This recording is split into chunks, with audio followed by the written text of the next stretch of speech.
Hello student. आज की इस क्लास में हम बात करेंगे आरबीएससी एनसीईआरटी क्लास 12 के बायोलॉजी या जीव विज्ञान सब्जेक्ट के चैप्टर फर्स्ट जीवों में जनन रिप्रोडक्शन इन ऑर्गेनिज्म के बोर्ड एग्जाम 2021-22 की दृष्टि से सभी महत्वपूर्ण इम्पोर्टेंट एमसीक्यूज जो बहु वैकल्पिक प्रश्न आते हैं उनके बारे में। तो शुरू करते हैं दोस्तों आज की ये क्लास। क्वेश्चन नंबर फर्स्ट है दोस्तों, आम के फल में खाने वाला भाग है, यानी आम का जो फल होता है उसमें खाने योग्य भाग कौन सा होता है दोस्तों। ऑप्शन नंबर फर्स्ट है बाह्य फल भित्ति, ऑप्शन नंबर सेकंड है मध्य फल भित्ति, ऑप्शन नंबर थर्ड है अंत्य फल भित्ति, या इनमें से कोई नहीं। तो देखिए दोस्तों, बाह्य फल भित्ति तो आम के चारों तरफ का जो पीले रंग का छिलका होता है वो होता है, तो वो खाने योग्य नहीं होता है, उसको हम नहीं खाते हैं। मध्य फल भित्ति बिल्कुल बीच का जो रसदार भाग होता है मांसल भाग, उसी को हम खाते हैं, तो मध्य फल भित्ति ऑप्शन बी सही हो सकता है दोस्तों। ऑप्शन थर्ड है अंत्य फल भित्ति, तो अंत्य फल भित्ति तो कठोर होती है जिसके अंदर जो है आम का बीज होता है दोस्तों। तो और ऑप्शन डी है इनमें से कोई नहीं। तो दोस्तों इस क्वेश्चन का सही जवाब होगा मध्य फल भित्ति, यानी ऑप्शन नंबर बी इसका सही आंसर होगा दोस्तों। बढ़ते हैं नेक्स्ट क्वेश्चन की तरफ। क्वेश्चन नंबर सेकंड है समसूत्री विभाजन होता है किन कोशिकाओं के अंदर समसूत्री विभाजन माइटोसिस होता है। ऑप्शन फर्स्ट है कायिक कोशिका में, ऑप्शन सेकंड है जनन कोशिका में, ऑप्शन थर्ड है ए और बी दोनों में, ऑप्शन डी है इनमें से कोई नहीं। तो देखिए दोस्तों, कायिक कोशिकाओं में समसूत्री कोशिका विभाजन होता है, जनन कोशिकाओं में अर्धसूत्री विभाजन होता है जिसके द्वारा युग्मकों का निर्माण होता है। तो जनन कोशिकाओं के अंदर तो अर्धसूत्री विभाजन होता है। तो ऑप्शन नंबर फर्स्ट केवल कायिक कोशिकाओं के अंदर समसूत्री कोशिका विभाजन होता है दोस्तों। ऑप्शन नंबर फर्स्ट इसका सही जवाब होगा। तो आंसर करेक्ट आंसर होगा इसका ऑप्शन फर्स्ट कायिक कोशिका में। क्वेश्चन नंबर थर्ड है बिना निषेचन के फल बनाने की प्रक्रिया को क्या कहते हैं, यानी बिना निषेचन के ही फल बनने की प्रक्रिया को क्या कहते हैं। पॉलीकार्पिक, पार्थेनोकार्पिक, पोमोकार्पिक, इनमें से कोई नहीं। तो दोस्तों बिना निषेचन के फल बनने की प्रक्रिया जो होती है उसको हम क्या बोलते हैं, अनिषेक फलन बोलते हैं दोस्तों। यानी बिना निषेचन के ही फल का बनना अनिषेक फलन कहलाता है, और ऐसे जो फल होते हैं उनको हम अनिषेक फल कहते हैं दोस्तों।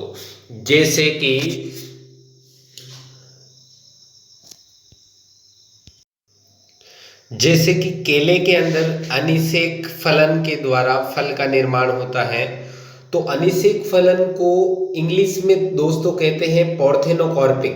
तो ऑप्शन बी इसका सही जवाब होना चाहिए दोस्तों। ऑप्शन बी इसका सही जवाब होगा दोस्तों।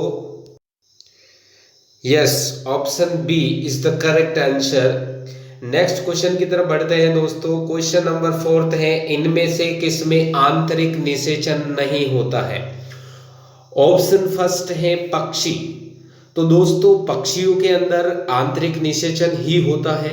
मेंढक एम्फीबियन है, इनके अंदर निषेचन की क्रिया शरीर से बाहर होती है पानी के अंदर, तो इनमें बाह्य निषेचन होता है दोस्तों, आंतरिक निषेचन नहीं होता है। स्तनपायी जितने भी ममेलियंस होते हैं, स्तनधारी होते हैं जिनमें स्तन ग्रंथियां पाई जाती हैं, तो इनमें भी आंतरिक निषेचन ही होता है। शरीर के अंदर ही निषेचन की क्रिया होती है, मतलब शरीर के अंदर निषेचन होता है। या ऑप्शन डी है इनमें से कोई नहीं। तो दोस्तों ऑप्शन बी मेंढक इसका करेक्ट आंसर होगा। तो option B is the correct answer दोस्तों। Next question, question number fifth है द्विविखंडन एक प्रकार का होता है, यानी द्विखंडन जो है जिसमें जीव का शरीर दो खंडों में विभाजित हो जाता है और प्रत्येक खंड एक नए जीव के रूप में विकसित हो जाता है। तो ये किसका एग्जाम्पल है, क्या है ये दोस्तों? कायिक प्रवर्धन है, अलैंगिक जनन है, लैंगिक जनन है, इनमें से कोई नहीं। तो कायिक प्रवर्धन पादपों में होता है, यानी कायिक प्रवर्धन नहीं है। अलैंगिक जनन है, बिल्कुल अलैंगिक जनन की ही एक विधि है द्विखंडन, जिसमें जीव का शरीर दो खंडों में बढ़ता है और दोनों ही खंड एक नए जीव के रूप में विकसित हो जाते हैं। ये होता है अमीबा के अंदर दोस्तों। तो ऑप्शन बी इसका करेक्ट आंसर होगा दोस्तों। लैंगिक जनन का प्रकार नहीं है, बिल्कुल नहीं है दोस्तों। तो इसका आंसर शो करके देख लेते हैं कि इसका सही आंसर बिल्कुल बी ही होगा दोस्तों।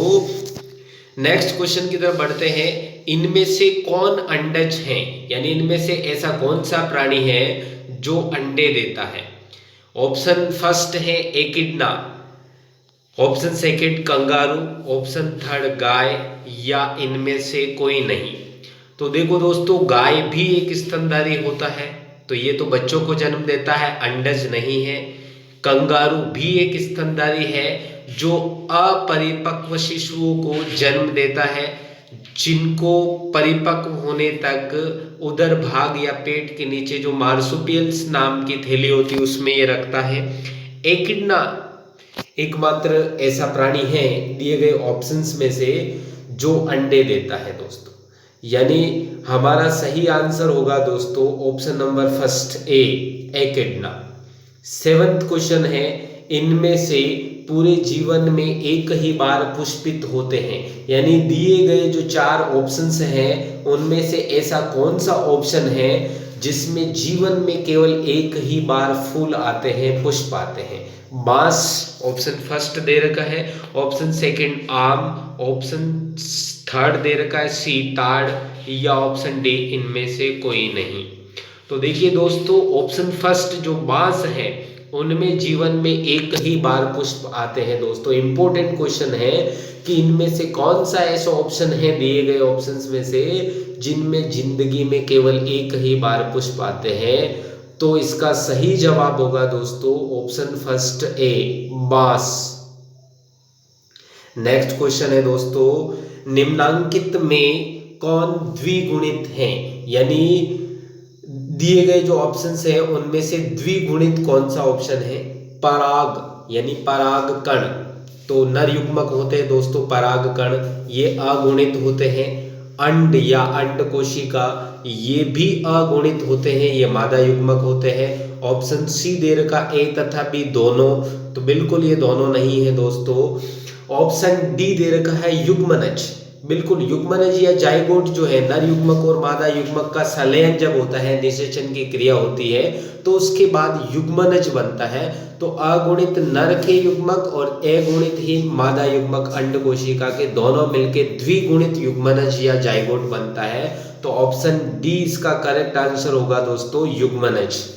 नेक्स्ट क्वेश्चन की तरफ बढ़ते हैं। क्वेश्चन नंबर 9 है, किस फल का बीज चोल खाया जाता है, यानी इनमें से कौन सा ऐसा फल है जिनमें बीज के चारों तरफ जो बीज चोल होता है उसको खाया जाता है? ऑप्शन फर्स्ट दे रखा है शरीफा, ऑप्शन सेकंड लीची, ऑप्शन सी दे रखा है जायफल, या ऑप्शन डी इनमें से सभी को। बिल्कुल ये सारे जो ऑप्शंस दिए गए हैं दोस्तों, ये सारे ही ऑप्शन इसके करेक्ट आंसर है। सारे जो बीज होते हैं उनके चारों तरफ जो बीज चोल होता है इसको खाया जाता है। तो ऑप्शन डी इसका करेक्ट आंसर होना चाहिए दोस्तों, बिल्कुल option D is the correct answer. Next question, समयुग्मकी पाई जाती है, यानी समयुग्मजता पाई जाती है जिनमें दोनों ही नर युग्मक और मादा युग्मक एक जैसे होते हैं, समान प्रकार के होते हैं। तो इस गुण को समयुग्मकी या समयुग्मजता कहा जाता है। तो समयुग्मजता किस में पाई जाती है? शैवालों के अंदर पाई जाती है।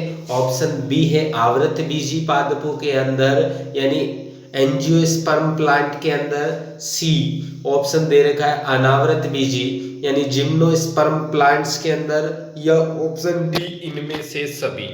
तो दोस्तों समयुग्मजता जो पाई जाती है वो शैवाल या एल्गी के अंदर पाई जाती है। तो ऑप्शन ए इसका करेक्ट आंसर होगा दोस्तों, option A is the correct answer this questions. Next question number 11, अंड प्रजनक निम्नांकित में कौन है? अंड प्रजनक यानी अंडज जो अंडे देते हैं, तो इनमें से कौन से ऐसे प्राणी हैं जो अंडज हैं? ऑप्शन फर्स्ट है सर्प, ऑप्शन बी है मगरमच्छ, ऑप्शन सी मुर्गी, ऑप्शन डी इनमें से सभी। तो देखिए दोस्तों, सर्प अंडे देता है, मुर्गी भी अंडे देती है और मगरमच्छ भी अंडे देता है। तो ऑप्शन डी इसका सही आंसर होगा दोस्तों, इनमें से सभी। नेक्स्ट क्वेश्चन की तरफ बढ़ते हैं। नेक्स्ट क्वेश्चन नंबर 12, निम्नांकित में से कौन सत्य फल है? यानी इनमें से कौन सा ऐसा फल है जो सत्य फल है, वास्तविक फल है या ट्रू फ्रूट्स है दोस्तों? यानी वास्तविक रूप से अंडाशय से ही बनता है। ऐसे फल जो सिर्फ अंडाशय से विकसित होते हैं, उन फलों को हम सत्य फल या वास्तविक फल या ट्रू फ्रूट्स कहते हैं दोस्तों। तो ऑप्शन ए दे रखा है सेब एप्पल, ऑप्शन बी नाशपाती, ऑप्शन सी काजूला, ऑप्शन डी नारियल। तो दोस्तों दिए गए जो ऊपर के दोनों ऑप्शन है सेब और नाशपाती, ये आभासी फल है, इसको कूट फल भी कहा जाता है, यानी फेल्स फ्रूट है। मतलब इन फलों के निर्माण में अंडाशय के अतिरिक्त पुष्प के अन्य भाग जैसे पुष्पासन है, बाह्य दलपुंज है, ये भी पुष्प के जो भाग हैं वो फल के निर्माण में भाग लेते हैं। तो ये ऑप्शन ए और बी जो है ये आभासी या कूट फल के एग्जाम्पल हैं। तो ऑप्शन डी सही आंसर होगा दोस्तों, नारियल। नेक्स्ट क्वेश्चन नंबर 13, मुकुलन द्वारा जनन किसमें होता है? यानी मुकुलन के द्वारा जनन किसमें होता है? पेनिसिलियम में, पैरामीशियम में, यीस्ट में, इनमें से सभी। तो मुकुलन के द्वारा जनन जो होता है दोस्तों वो होता है यीस्ट के अंदर और हाइड्रा के अंदर। तो ऑप्शन सी जो है इसका करेक्ट आंसर होगा यीस्ट। नेक्स्ट क्वेश्चन की तरफ बढ़ते हैं। निम्नांकित में से कौन मिथ्या फल है? यानी इनमें से कौन से ऐसे ऑप्शंस हैं जो आभासी फल हैं या कूट फल हैं या फेल्स फ्रूट हैं दोस्तों? ऑप्शन फर्स्ट दे रखा है सेब, ऑप्शन बी दे रखा है आम, ऑप्शन सी दे रखा है केला, ऑप्शन डी इनमें से कोई नहीं। तो इसका सही जवाब होगा दोस्तों ऑप्शन नंबर ए सेब। सेब जो है वो आभासी फल का या कूट फल का एग्जाम्पल होता है। तो ऑप्शन नंबर ए इसका करेक्ट आंसर होगा दोस्तों। नेक्स्ट क्वेश्चन की तरफ बढ़ते हैं। इनमें द्विखंडन किसमें पाया जाता है? यानी इनमें से ऐसे कौन से प्राणी हैं, कौन से जीव हैं जिनमें द्विखंडन पाया जाता है? यानी द्विखंडन जीव का शरीर दो खंडों में बंट जाए और प्रत्येक खंड एक नए जीव के रूप में विकसित हो जाते हैं। तो ऑप्शन फर्स्ट दे रखा है जलकुंभी, वाटर हाइसिन, इकोर्निया क्रेसिपस वैज्ञानिक नाम होता है दोस्तों। इस जलकुंभी को टेरर ऑफ बंगाल का आतंक भी कहा जाता है दोस्तों। नेक्स्ट ऑप्शन दे रखा है बी कमल, ऑप्शन सी दे रखा है अमीबा, ऑप्शन डी दे रखा है सर्प। तो इसका सही जवाब होगा दोस्तों ऑप्शन नंबर सी अमीबा। यानी ऑप्शन नंबर सी अमीबा इस क्वेश्चन का करेक्ट आंसर होगा। नेक्स्ट क्वेश्चन की तरफ बढ़ते हैं दोस्तों। नेक्स्ट क्वेश्चन है जेम्यूल बनते हैं, यानी जेम्यूल किन के अंदर बनते हैं? यानी जेम्यूल्स के द्वारा अलैंगिक जनन इनमें से किन प्राणियों में होता है? हाइड्रा में होता है, स्पंज में होता है, यीस्ट में होता है, इनमें से सभी के अंदर होता है। तो दोस्तों जेम्यूल्स के द्वारा जो अलैंगिक जनन होता है वो स्पंज के अंदर होता है दोस्तों। नेक्स्ट क्वेश्चन नंबर 17, लीची का खाया जाने वाला भाग क्या कहलाता है? यानी लीची जो होती है, इस लीची का खाने योग्य भाग कौन सा होता है जिसको हम खाते हैं? तो बीज के चारों तरफ जो बाह्य बीज चोल होता है उसी को हम खाते हैं। तो टेगमेन ये बीज का भाग होता है, भ्रूणपोष ये भी बीज के अंदर, कुछ बीजों के अंदर परिपक्व अवस्था में भी पाए जाते हैं और कुछ के अंदर नहीं पाए जाते हैं। जिन बीजों में परिपक्व अवस्था के पश्चात भी भ्रूणपोष पाया जाता है, ऐसे बीज भ्रूणपोषी कहलाते हैं, और जिनमें नहीं पाया जाता वो अभ्रूणपोषी कहलाते हैं। या फिर अध्यावरण, या ऑप्शन डी दे रखा है बीज चोल। तो सही आंसर होगा दोस्तों ऑप्शन नंबर डी, बीज चोल। नेक्स्ट क्वेश्चन की तरफ बढ़ते हैं। क्वेश्चन नंबर 18, बिना निषेचन के फल के निर्माण को क्या कहते हैं? यानी बिना निषेचन के ही फल बनने को क्या कहते हैं? अपयुग्मन बात कहते हैं, अपयुग्मन कहते हैं, असंग जनन कहते हैं, अनिषेक जनन कहते हैं, इनमें से सभी। तो बिना निषेचन के ही फल का बनना अनिषेक जनन कहलाता है, और ऐसे जो फल होते हैं वो अनिषेक फल कहलाते हैं दोस्तों, जैसे कि केला इसका एक एग्जाम्पल हो गया। नेक्स्ट क्वेश्चन की तरफ बढ़ते हैं। क्वेश्चन नंबर 19, निम्नलिखित में से सही का चुनाव कीजिए। यानी इनमें से कौन सा ऑप्शन सही दिया गया है? स्पॉन्ज का जूस्पोर, यानी स्पॉन्ज के अंदर जूस्पोर का निर्माण होता है, पेनिसिलियम में जेम्यूल्स का निर्माण होता है, सेवालों में कोनिडिया का निर्माण होता है, हाइड्रा की कलिका या बड का निर्माण। तो देखिए दोस्तों, स्पंज में जूस्पोर का निर्माण होता है, बिल्कुल अलैंगिक जनन इसी के द्वारा होता है। पेनिसिलियम में जेम्यूल्स बनते हैं, और सेवालों के अंदर कोनिडिया निर्माण होता है। लेकिन हाइड्रा के अंदर कलिका नहीं बनती है दोस्तों, मुकुल बनते हैं। तो मुकुलन के द्वारा इसमें अलैंगिक जनन होता है। तो ऑप्शन नंबर डी इसका इनकरेक्ट होगा। तो ऑप्शन नंबर डी इस क्वेश्चन का सही जवाब हो जाएगा, क्योंकि ये इनकरेक्ट ऑप्शन दे रखा है दोस्तों। नेक्स्ट क्वेश्चन, क्वेश्चन नंबर 20, ईख, सुगर केन, गन्ना जो होता है उसमें ग्राफ्टिंग नहीं हो सकती, क्यों? यानी जो गन्ना होता है उसमें हम ग्राफ्टिंग नहीं कर सकते हैं, कारण क्या है? वेस्कुलर बंडल्स बिखरे हुए होते हैं, यानी इनके जो संवहन पूल होते हैं, जिसको हम वेस्कुलर बंडल्स बोलते हैं, वो बिखरे हुए होते हैं, बिल्कुल बिखरे हुए होते हैं। फ्लोएम जाइलम के अंदर की ओर होते हैं, ऐसा तो कुछ भी नहीं होता है। ईख के पौधे जो होते हैं वो कोमल होते हैं, कोमल तो होते ही हैं, लेकिन इसका ग्राफ्टिंग से कोई लेना देना नहीं होता है। ये चोट को सहने में असमर्थ है, ऐसा भी नहीं होता है दोस्तों। तो ऑप्शन नंबर सही जो होगा वो ऑप्शन नंबर फर्स्ट इसका सही जवाब होगा कि वेस्कुलर बंडल्स जो संवहन पूल होते हैं जाइलम और फ्लोएम, वो बिखरे हुए रहते हैं, इसी की वजह से इनमें ग्राफ्टिंग नहीं हो सकती। नेक्स्ट क्वेश्चन है, किसके लिए लैंगिक प्रजनन जिम्मेदार है? यानी ऐसा कौन सा ऑप्शंस है जिसकी वजह से लैंगिक जनन जो है वो जिम्मेदार होता है द्विगुणित अवस्था को बनाने हेतु। यानी लैंगिक प्रजनन जो होता है इसकी वजह से द्विगुणित अवस्था बनती है, बिल्कुल लैंगिक जनन के द्वारा द्विगुणित अवस्था बनती है, क्योंकि अगुणित नर युग्मक और अगुणित मादा युग्मक जब आपस में संलयन करते हैं, निषेचन होता है, तो द्विगुणित युग्मनज बनता है। तो ऑप्शन ए फिलहाल करेक्ट हो सकता है।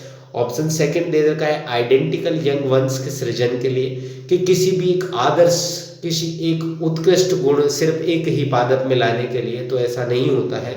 तो ऑप्शन बी इसका इनकरेक्ट आंसर होगा, ये तो हो ही नहीं सकता। ऑप्शन सी दे रखा विकासवाद में कोई भूमिका नहीं होती है, लैंगिक जनन की ही विकासवाद में मुख्य भूमिका होती है, क्योंकि लैंगिक जनन की वजह से जीवों के अंदर विविधताएं उत्पन्न होती हैं, और ये विविधताएं जैव विकास का आधार बनती हैं दोस्तों। मतलब विकासवाद में लैंगिक जनन जिम्मेदार होता है, उत्तरदायी होता है। तो ऑप्शन सी भी इसका इनकरेक्ट होगा। ऑप्शन डी दे रखा है एक गुणित अवस्था को बनाने के लिए। तो एक गुणित अवस्था सिर्फ अलैंगिक जनन में बन सकती है, लैंगिक जनन में अगुणित नर युग्मक और अगुणित मादा युग्मकों का संलयन होगा, तो द्विगुणित अवस्था ही बनेगी। तो ऑप्शन ए ही इसका करेक्ट आंसर होगा दोस्तों, ऑप्शन ए द्विगुणित अवस्था को बनाने हेतु।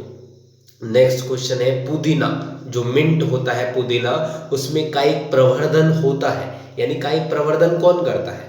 अंतःभूस्तरी सुकर, ऊपरी भूस्तरी रनर, भूस्तरी ऑफसेट, प्रकन रिजोम। देखिए दोस्तों, अंतर्भूस्तरी यानी जमीन के ऊपर रेंग करके जो तने बढ़ते हैं, जैसे कि दूब घास में होता है, तो अंतर भूस्तरी तो दूब घास में होता है, पुदीने में नहीं हो सकता है।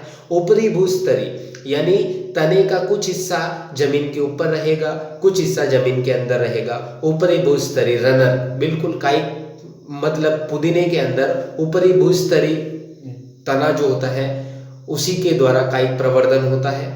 भूस्तरी ऑफसेट, भूस्तरी ये जलकुंभी के अंदर होता है दोस्तों, और प्रकंद रिजोम अदरक के अंदर, हल्दी के अंदर होता है। तो ऑप्शन 20 का करेक्ट आंसर होगा दोस्तों ऊपरी भूस्तरी। ऑप्शन ए, सॉरी अंतर भूस्तरी, ऊपरी भूस्तरी, सॉरी गलती हो गई दोस्तों कि ऊपरी भूस्तरी जो होता है वो तो दूब घास होता है रनर। अंतर भूस्तरी आधा जमीन के अंदर और आधा बाहर सूकर, ये पुदीने के अंदर होता है। नेक्स्ट क्वेश्चन है क्वेश्चन नंबर 23।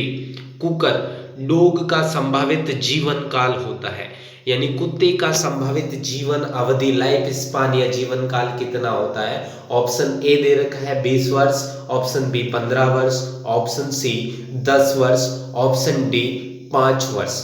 तो इसका सही जवाब होगा दोस्तों कि कुकर या डॉग के अंदर जीवन काल जो होता है वो 20 वर्ष होता है दोस्तों, यानी 20 वर्ष इसका करेक्ट आंसर होगा।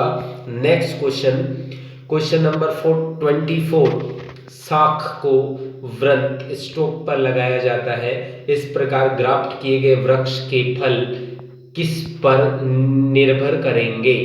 यानी कोई शाखा है, उस शाखा को किसी वृंत के ऊपर, किसी आधार के ऊपर हमने ग्राफ्टिंग किया है, तो इस पादप के अंदर बनने वाले जो फल होंगे वो किसके ऊपर निर्भर होंगे।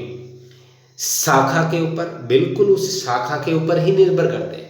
जो भी हम ग्राफ्टिंग करते हैं तो ग्राफ्टिंग के अंदर जो कलम हम लगाते हैं उसी कलम या शाखा के ऊपर ही फल निर्भर करते हैं। तो फल उस शाखा में जो फल आते हैं वही फल उस ग्राफ्टिंग किए हुए पादप में आएंगे। तो ऑप्शन ए ही इसका सही जवाब होना चाहिए। और आगे बढ़ते हैं दोस्तों, क्वेश्चन ऑप्शन नंबर बी दे रखा है वृंत के ऊपर, जिसके ऊपर हमने उस शाखा को लगाया उस आधार या स्टॉक के ऊपर बिल्कुल नहीं निर्भर करता है। ऑप्शन सी अ व बी दोनों नहीं, ऑप्शन डी भी नहीं। तो ऑप्शन ए इसका करेक्ट आंसर होगा कि शाखा, जो शाख है उस शाखा या सेक्शन के ऊपर ही निर्भर करेगा। नेक्स्ट क्वेश्चन 25, अगुणित कोशिकाओं के संलयन की प्रक्रिया को क्या कहते हैं। यानी अगुणित कोशिकाओं के संलयन, जो अगुणित कोशिकाएं हैं वो आपस में मिलती हैं, इनके मिलने को, संलयन की प्रक्रिया को हम क्या कहते हैं। कोशिका चक्र कहते हैं, अर्धसूत्री विभाजन कहते हैं, समसूत्री विभाजन कहते हैं, या संयुग्मन सिनगेमी, जिसका दूसरा नाम है युग्मक संलयन, इसको युग्मक संलयन भी बोलते हैं। तो बिल्कुल अगुणित नर युग्मक और मादा युग्मक के आपस में मिलने की प्रक्रिया को हम निषेचन कहते हैं, या संयुग्मन कहते हैं, या युग्मक संलयन कहते हैं। तो ऑप्शन डी इसका करेक्ट आंसर होगा, संयुग्मन या सिनगेमी। नेक्स्ट क्वेश्चन की तरफ बढ़ते हैं, क्वेश्चन नंबर 26। खाली जगह में पत्तियों के खंडों के द्वारा कायिक प्रजनन होता है। यानी कौन से ऐसे ऑप्शंस हैं जिनमें पत्तियों के खंडों के द्वारा कायिक प्रजनन होता है।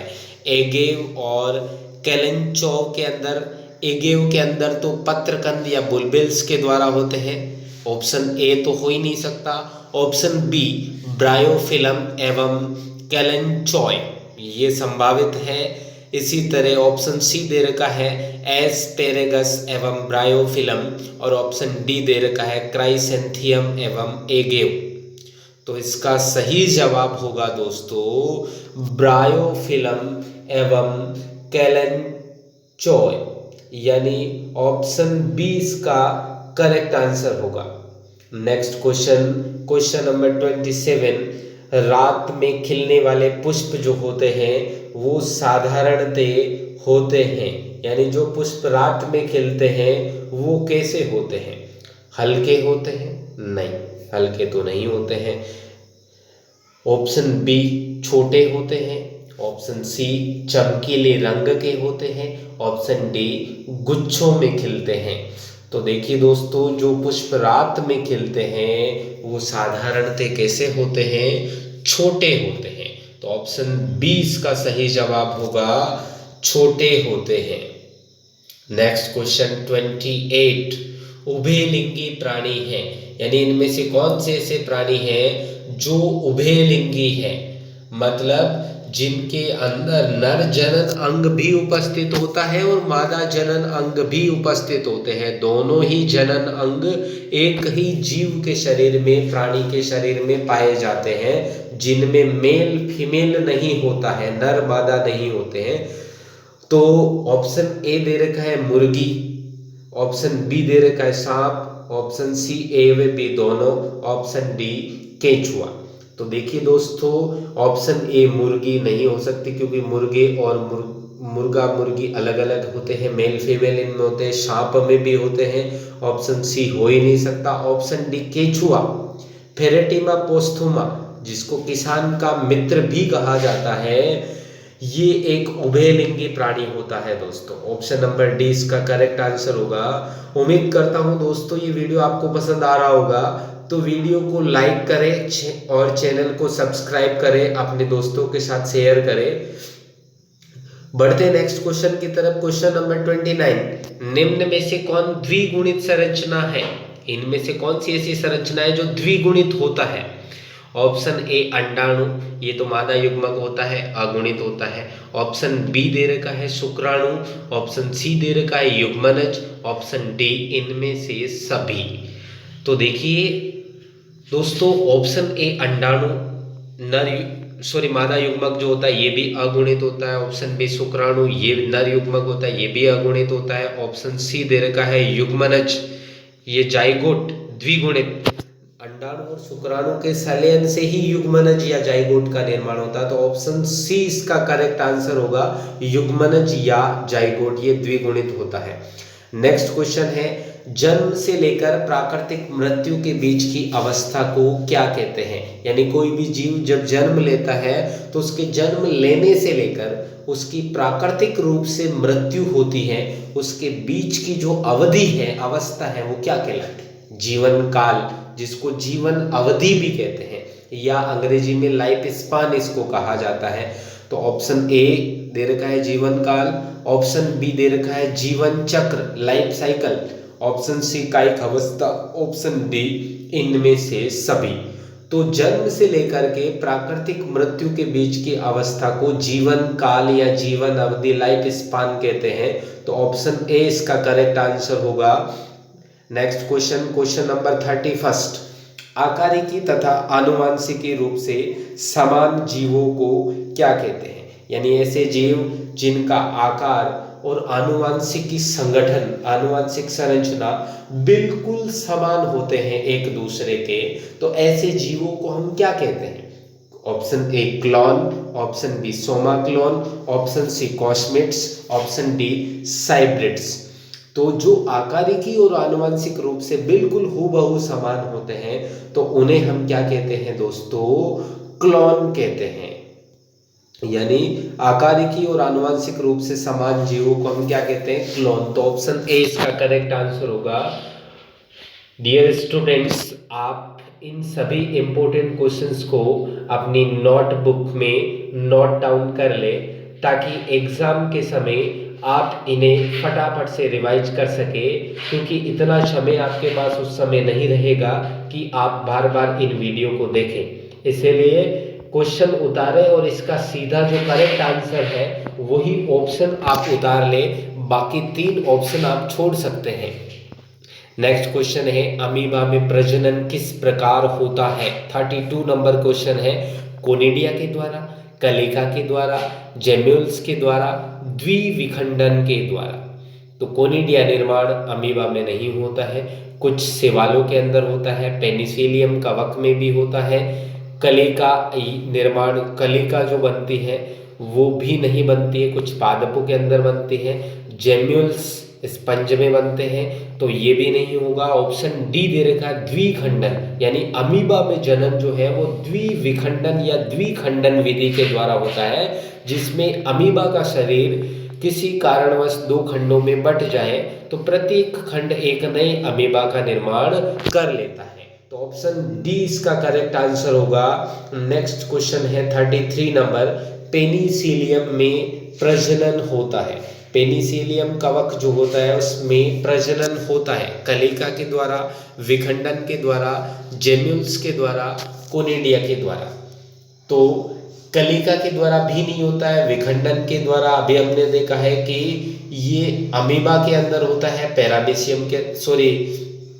प्लाज्मोडियम के अंदर होता है, जेम्यूल्स के द्वारा भी नहीं होता है, कोनिडिया के द्वारा जो है वो जनन होता है। तो ऑप्शन डी इसका करेक्ट आंसर होगा, कोनिडिया के द्वारा। पेनिसिलियम के अंदर अलैंगिक जनन होता है कोनिडिया निर्माण के द्वारा। क्वेश्चन नंबर 34, मासिक चक्र किसमें होता है? बंदर में, कपि में, मानव में, सभी में। मासिक चक्र, मेंस्ट्रुअल साइकिल, MC, जिसको हम मासिक धर्म भी बोलते हैं, माहवारी चक्र भी बोलते हैं, या आर्तव चक्र भी कहा जाता है दोस्तों इसको। तो ये किन में पाया जाता है? बंदर के अंदर पाया जाता है, कपि में पाया जाता है, मानव में पाया जाता है, या सभी में पाया जाता है? तो दोस्तों आर्तव चक्र या मेंस्ट्रुअल चक्र या माहवारी चक्र या मासिक चक्र ये प्राइमेट्स गण की मादाओं के अंदर पाया जाता है, और मनुष्य, कपि और बंदर ये सारे के सारे प्राइमेट्स गण में ही आते हैं। तो ऑप्शन डी इसका करेक्ट आंसर होगा दोस्तों, कि ये सभी के अंदर पाया जाता है। इंपॉर्टेंट क्वेश्चन है दोस्तों ये बोर्ड एग्जाम की दृष्टि से। नेक्स्ट क्वेश्चन है क्वेश्चन नंबर 35, निम्नलिखित में से किसमें ऑस्ट्रस साइकिल नहीं होता है? यानी ऑस्ट्रस साइकिल जिसको हम मध्य चक्र बोलते हैं, तो इनमें से कौन सा ऐसा ऑप्शन है जिसमें ये मध्य चक्र नहीं पाया जाता है? तो दोस्तों मध्य चक्र नॉन प्राइमेट्स गण की जो मादाएं होती हैं, फीमेल्स प्राणी होते हैं, उनके अंदर मध्य चक्र या ऑस्ट्रस साइकिल होता है। तो ऑप्शन इनमें से हमें ये बताना है जिनमें एस्ट्रस साइकिल नहीं होता है। ऑप्शन ए गाय में, बिल्कुल गाय के अंदर ये ऑस्ट्रस साइकिल होता है। इसी तरह भेड़ा के अंदर या भेड़ के अंदर ऑप्शन सी दे रखा है बंदर में, ऑप्शन डी दे रखा है कुत्ते में। तो अभी हमने देखा है दोस्तों मनुष्य, कपि और बंदर तीनों प्राइमेट्स गण के प्राणी होते हैं, और इनके अंदर आर्तव चक्र होता है या माहवारी चक्र होता है, मेंस्ट्रुअल साइकिल होता है, MC होता है। तो इसके अंदर OC नहीं होगा, ऑस्ट्रस साइकिल नहीं होगा। तो ऑप्शन सी बंदर जो है वो इसका करेक्ट आंसर हो जाएगा। नेक्स्ट क्वेश्चन नंबर 36, निम्नलिखित में से कौन द्विलिंगी नहीं है? यानी इनमें से कौन सा ऐसा प्राणी है जो उभयलिंगी या द्विलिंगी प्राणी नहीं है? फीताकृमि उभयलिंगी प्राणी है कि नहीं है? कुत्ता, जोंक, स्पंज। तो फीताकृमि जिसको हम फ्लैट वर्म या चपटे कृमि भी बोलते हैं, द्विलिंगी प्राणी होते हैं।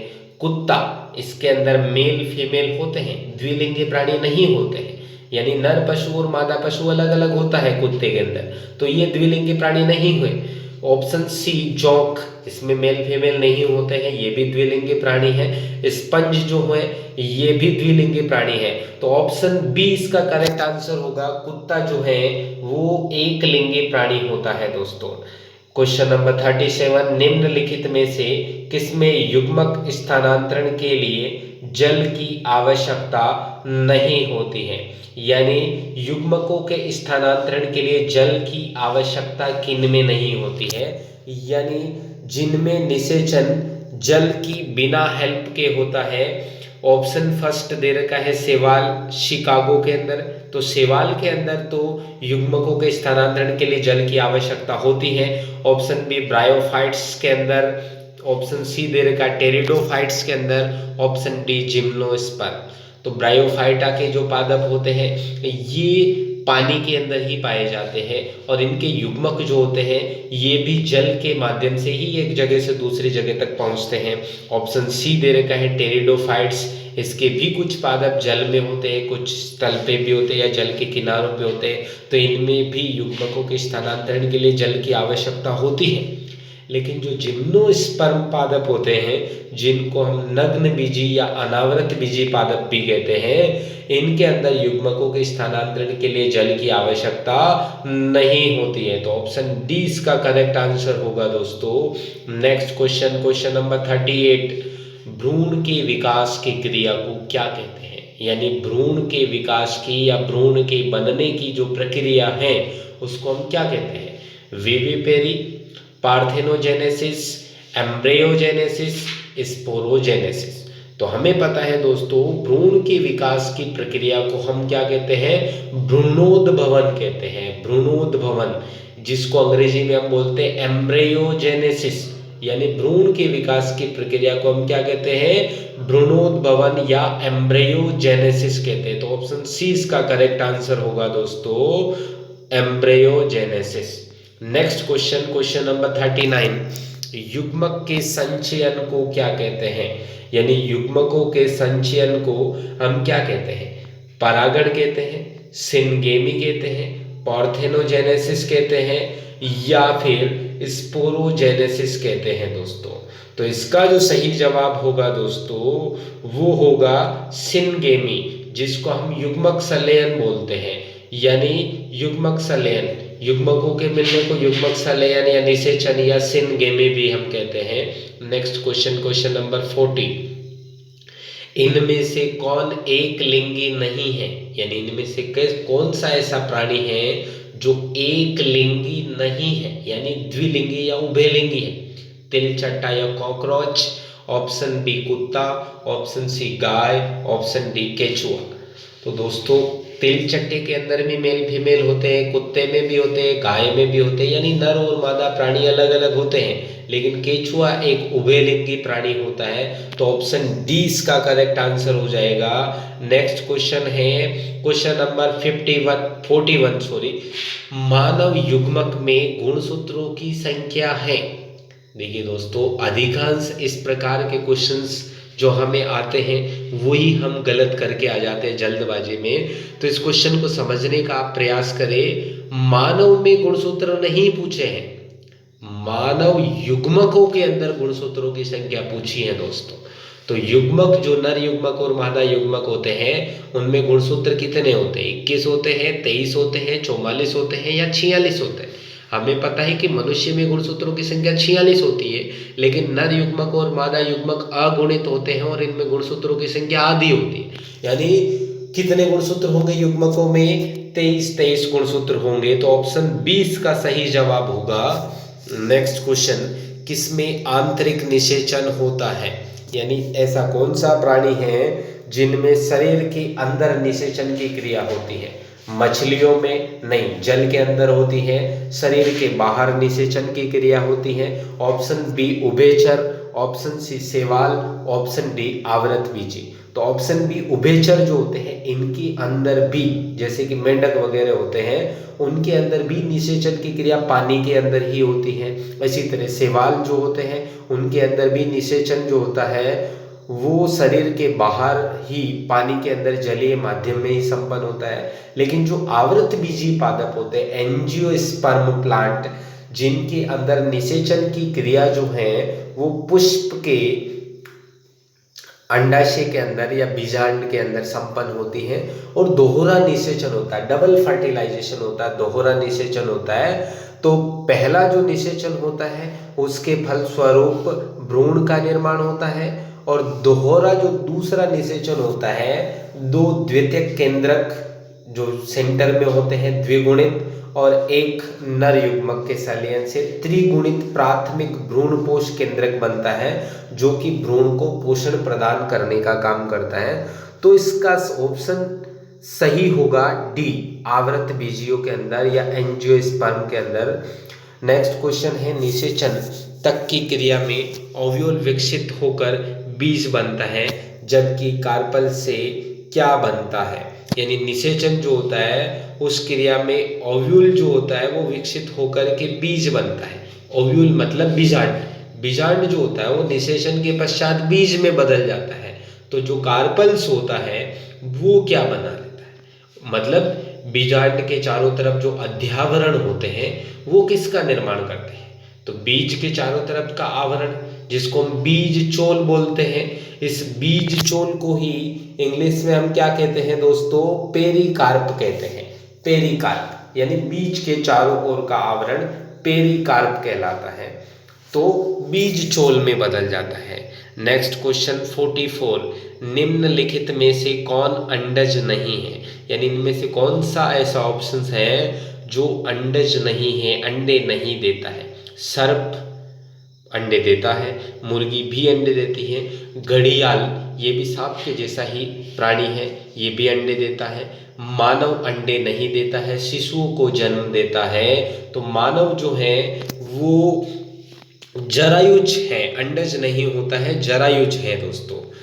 नेक्स्ट क्वेश्चन, इनमें किसमें केवल एक बार अपने जीवन काल में पुष्प खिलते हैं, यानी जिंदगी में केवल एक ही बार पुष्प खिलते हैं। तो ये क्वेश्चन रिपीट है दोस्तों। बांस के अंदर जीवन में सिर्फ एक ही बार पुष्पन होता है, पुष्प खिलते हैं, तो ऑप्शन ए इसका सही जवाब हो जाएगा। नेक्स्ट क्वेश्चन है, निम्नांकित में से किसमें 12 वर्ष में सिर्फ एक बार पुष्प खिलते। बहुत इंपॉर्टेंट क्वेश्चन है बोर्ड एग्जाम की दृष्टि से भी, कि इनमें से कौन सा ऐसा ऑप्शन है जिसमें 12 वर्ष में केवल एक बार पुष्प आता है। जो नीलगिरी की पहाड़ियां हैं वहां पर एक पादप पाया जाता है दोस्तों, जिसके अंदर 12 वर्ष में एक ही बार पुष्प खिलते हैं। तो ऑप्शन जो दे रखे हैं उसमें पहला ऑप्शन सूरजमुखी का, ऑप्शन बी दे रखा है पीपल का, ऑप्शन सी नीला कुरंजी और ऑप्शन डी दे रखा है नीम। तो देखिए दोस्तों, ऑप्शन सी जो नीला कुरेंजी का जो पादप होता है स्ट्रोबिलेंथस कुंथियाना, जो कि नीलगिरी पहाड़ियों में पाया जाता है, इस पादप में 12 साल में सिर्फ एक ही बार पुष्प खिलते हैं। तो नीला कुरेंजी स्ट्रोबिलेंथस कुंथियाना इस क्वेश्चन का सही जवाब हो जाएगा। नेक्स्ट क्वेश्चन है दोस्तों, प्रकंद का एक उदाहरण है, यानी इनमें से प्रकंद का या रिजोम का एक उदाहरण कौन सा है। लहसुन नहीं, प्याज और लहसुन किसके उदाहरण है दोस्तों, सल्ककंद के। नींबू, इसमें जड़ के द्वारा अलैंगिक जनन होता है। अदरक और हल्दी प्रकंद या रिजोम के ही उदाहरण होते हैं। प्याज जो होते हैं, प्याज और लहसुन ये दोनों ही क्या होते हैं, सल्ककंद होते हैं दोस्तों। तो ऑप्शन सी अदरक इसका करेक्ट आंसर हो जाएगा। नेक्स्ट क्वेश्चन है, कली का रोपण उदाहरण है। कली का रोपण किसका उदाहरण है, कायिक जनन का, उत्तक संवर्धन का, लैंगिक जनन का, प्रकीर्णन का। यानी कली का रोपण या कलम रोपण किसका एग्जाम्पल है, कायिक जनन का है, उत्तक संवर्धन का है, तो उत्तक संवर्धन का तो नहीं है। इसके अलावा लैंगिक जनन का, लैंगिक जनन में भी कली का रोपण नहीं होता है। प्रकीर्णन का बिल्कुल भी नहीं है। तो ऑप्शन ए इसका सही जवाब हो जाएगा। कायिक जनन, जिसको हम कायिक प्रवर्धन भी बोलते हैं, इसी के अंदर कलम रोपण या कली का रोपण का कार्य होता है। नेक्स्ट क्वेश्चन है दोस्तों, पेनिसिलियम नामक कवक में अलैंगिक जनन मुख्य रूप से किस संरचना के द्वारा होता है। इंपॉर्टेंट क्वेश्चन है दोस्तों कि पेनिसिलियम नाम के कवक में अलैंगिक जनन जो है वो किस संरचना के द्वारा होता है। मुकुलन के द्वारा नहीं, मुकुलन के द्वारा किसमें होता है, हाइड्रा के अंदर और यीस्ट के अंदर होता है दोस्तों। इसी तरह बी दे रखा है विखंडन, विखंडन के द्वारा, द्विविखंडन विधि के द्वारा होता है अमीबा में, बहुविखंडन विधि के द्वारा होता है प्लाज्मोडियम में, तो बी भी नहीं होगा। ऑप्शन सी दे रखा है कोनिडिया, तो कोनिडिया के द्वारा पेनिसिलियम में भी होता है और शैवालों के अंदर भी होता है, तो ऑप्शन सी सही हो सकता है दोस्तों। फिर ऑप्शन डी दे रखा है जेम्युल्स, तो ऑप्शन डी जेम्युल्स भी नहीं होगा। तो ऑप्शन सी इसका सही जवाब हो जाएगा कोनिडिया के द्वारा। नेक्स्ट क्वेश्चन है, इनमें से कौन ठहरे हुए पानी में उगकर ऑक्सीजन खींच लेता है, यानी इनमें से कौन सा ऐसा जीव है जो ठहरे हुए पानी में उगता है और उस पानी की ऑक्सीजन खींच लेता है, जिसकी वजह से पानी के अंदर रहने वाले जो जलीय जीव हैं उनको पर्याप्त मात्रा में ऑक्सीजन नहीं मिलता है और इन प्राणियों की मृत्यु हो जाती है। तो ऑप्शन ए दे रखा है जलकुंभी, वाटर हाइसिंथ, वैज्ञानिक नाम Eichhornia crassipes, option B hydrilla, option C कमल, ऑप्शन डी धान। तो देखिए दोस्तों, इनमें से ऑप्शन नंबर 1 जो है जलकुंभी, ये जलकुंभी एक जलीय खरपतवार है जिसके अंदर बैंगनी रंग के सुंदर पुष्प आते हैं। और ये जलकुंभी की पत्तियों के द्वारा जो वाष्पोत्सर्जन होता है वो भी सामान्य जो वाष्पीकरण होता है उसकी तुलना में 10 गुना ज़्यादा होता है, जिसकी वजह से जलाशय भी बहुत तेजी से सूखते हैं। और ये पानी के अंदर जो ऑक्सीजन होता है उस ऑक्सीजन को भी बहुत ज़्यादा मात्रा में उपयोग में ले लेता है, जिसकी वजह से पानी के अंदर ऑक्सीजन की भी कमी हो जाती है। और ऐसी परिस्थितियों में अन्य जो जलीय जीव हैं, जलीय पादप हैं, जलीय जंतु हैं, उनका विकास रुक जाता है और इसकी वजह से बहुत सारे जलाशय सूख भी जाते हैं। इसलिए इस जलकुंभी को टेरर ऑफ बंगाल, बंगाल की महाविपत्ति या बंगाल का आतंक भी कहा जाता है। वैज्ञानिक नाम है इकोर्निया क्रेसिपस। तो ऑप्शन ए इसका सही जवाब होगा दोस्तों, इकोर्निया क्रेसिपस, जलकुंभी या वाटर हाइसिंथ अंग्रेजी में इसको कहा जाता है। दोस्तों आज की क्लास में बस इतने ही 50 क्वेश्चन। अगली क्लास में और इस चैप्टर के शेष बचे हुए क्वेश्चन लेकर कल आपके समक्ष उपस्थित होऊंगा। अगर ये वीडियो आपको पसंद आए तो अपने दोस्तों के साथ शेयर करें और इसके जितने भी क्वेश्चंस हैं उनको आप अपनी नोटबुक में अवश्य नोट कर लें, क्योंकि ये सारे के सारे जो क्वेश्चंस हैं वो बोर्ड एग्जाम 2021-22 की दृष्टि से भी इम्पोर्टेंट है, प्लस नीट और अन्य जितने भी कंपटीशन एग्जाम हैं, प्रतियोगी परीक्षाएं हैं, उनके लिए भी बहुत ज़्यादा इम्पोर्टेंट है, आपके लिए बहुत ज़्यादा उपयोगी सिद्ध होंगे। तो आज की क्लास में बस इतना ही। Have a nice day, thanks for watching, please share this video to your contacts on WhatsApp, Facebook and other groups. Thanks for watching. Jai Hind.